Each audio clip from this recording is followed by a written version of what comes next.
All right, thanks for joining everybody. I'm going to introduce myself. My name is Paul Steinberg. I'm a member of the Residents Association, a member of the community. And as you're going to see here, none of us are professional presenters. We're just your neighbors and just folks from the neighborhood. This presentation was initially given back in May, but for everybody who was not able to attend, we're making this video recording available. So today you're going to be hearing from four of the directors of the Residents Association. And this is what we're going to go through today. We want to introduce the association to you. We're going to go through a brief trip down memory lane, our journey, and what we've been able to accomplish so far. We'd like to get into the role of street reps and talk about our membership drive. We will bring up just some of the questions that were mentioned during the initial presentation from the Q&A and talk over our volunteer needs.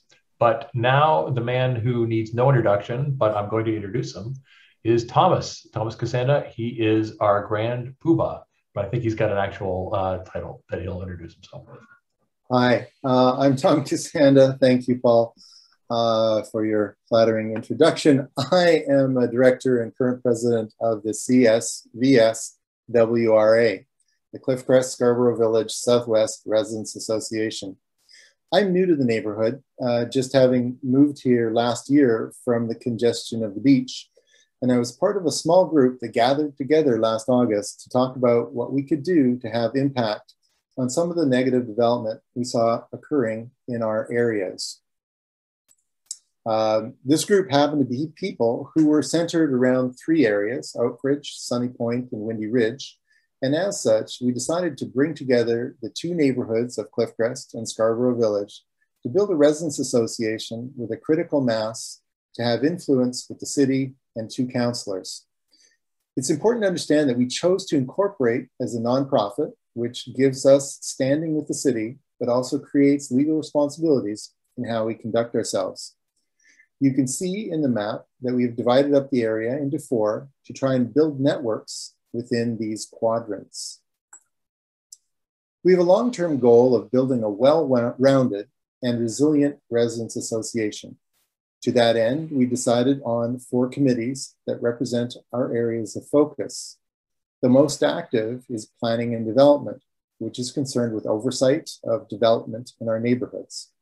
We have a heritage and environment committee that's concerned with preserving the natural environment.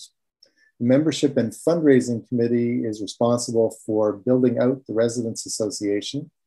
And we have a community and communications and community affairs committee that also focuses on liaison with municipal and political offices and building a positive narrative to support the needs of the community. We currently have 6 directors who provide oversight and decision-making for the organization and act as executive officers. Our objective is to build an association to represent the voices of the neighborhood, to raise awareness and advocate for inclusion and due process in the decisions that impact our community. Part of that is to build an RA culture which is reflected in our code of conduct to be inclusive, be respectful, and uphold our integrity in all aspects of how we operate and communicate. I'm now going to turn over to Marina Tadens, our Vice President, to talk about some of what we have accomplished so far and in laying the foundations for our future. Marina? Hi, everyone. As Tom indicated earlier, the association just incorporated in September of 2020. In very short time, we have done lots and been very busy building our website, Facebook page, producing monthly newsletters. We've even been in the media. The association wants to learn, collect, share, and build knowledge in an organized way so we can be long-lasting in the support we provide to the community. We are building relationships with our councillors, city officials, city support teams, neighborhood residents, schools, and networking with existing RAs. We are all stewards of these neighborhoods and want to encourage community support, collaboration, and respect for the environment and heritage. Above are just some of the things we've been busy with. The first photo, honorary stewards getting ready to make delivery to a food bank. And to the right, students of Bliss Carmen sitting on milk crates on my front lawn, learning the benefits of trees from our planning director, Alan, and getting information on the tree ribbon campaign that the students will be participating in. We have researched and understood the plans currently in motion for our neighborhoods. The details shown in the big picture for condo proposals in the pipeline was very eye-opening and needs attention before it's too late. Visit our community support tab to see how some of the association letters of support and other helpful information. We are learning how to effectively participate and oppose unreasonable and inappropriate condo and oversized infill developments. To be effective, we need the collective voice of an informed and organized community. Now I'll pass this on to Paul, who will tell you more about infill developments and how the association is supporting residents and members. Thanks, Marina. So this is what does get a lot of attention. There's a tremendous amount of infill developments that are happening in our neighborhoods, and some of them have really pushed past the boundaries of the bylaws. So the association and members have participated in opposition of numerous Committee of Adjustment development proposals.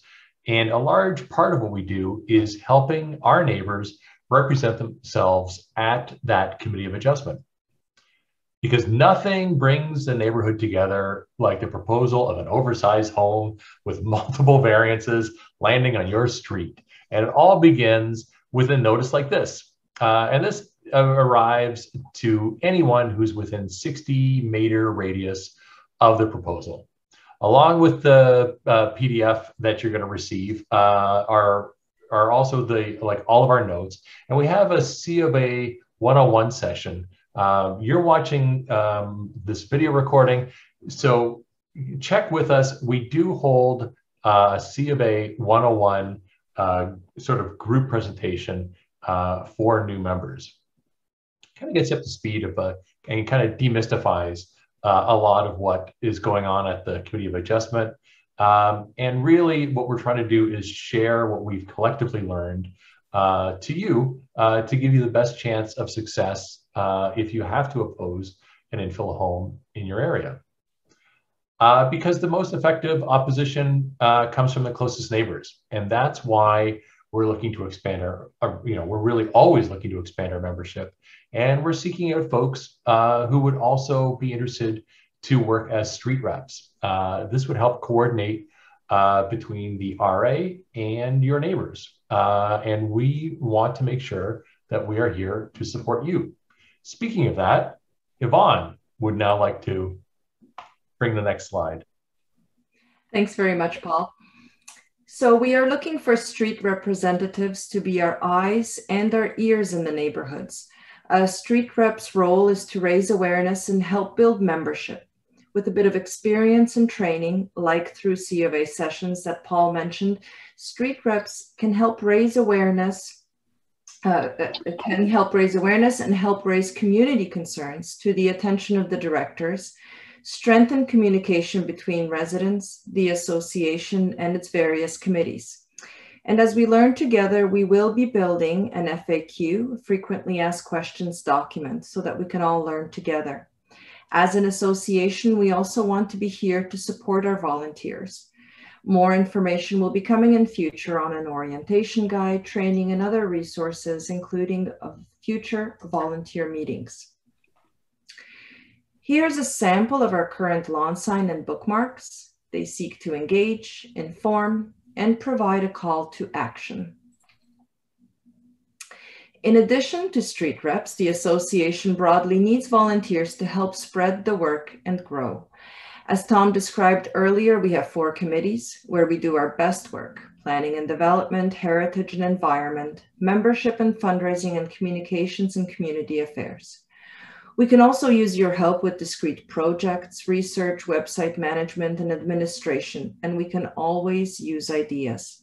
Please email or call us and let us know how you wish to get involved. Now I'd like to turn it over to Mike Poirier, one of our directors.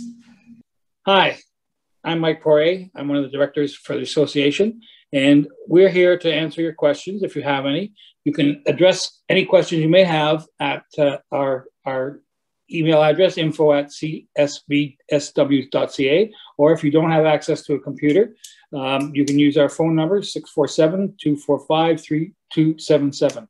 And we'd be glad to help you out, and we can direct you to the right person to get your questions answered, or at least to start answering them. Okay, thank you. Okay, so in closing, I'll just say, I think that building a residents association is something like having insurance. It's an investment you make for when it's really needed. And frankly, it's really needed now. And some of the things we're addressing are things that are occurring because we haven't had a residents association for a really long time. We're constantly building our membership, and we're reaching out to extend an invitation to everyone in Cliffcrest and Scarborough Village. And we thank you in advance for any contribution you can make, and look forward to working with you to preserve the unique nature of these neighborhoods. And thank you very much.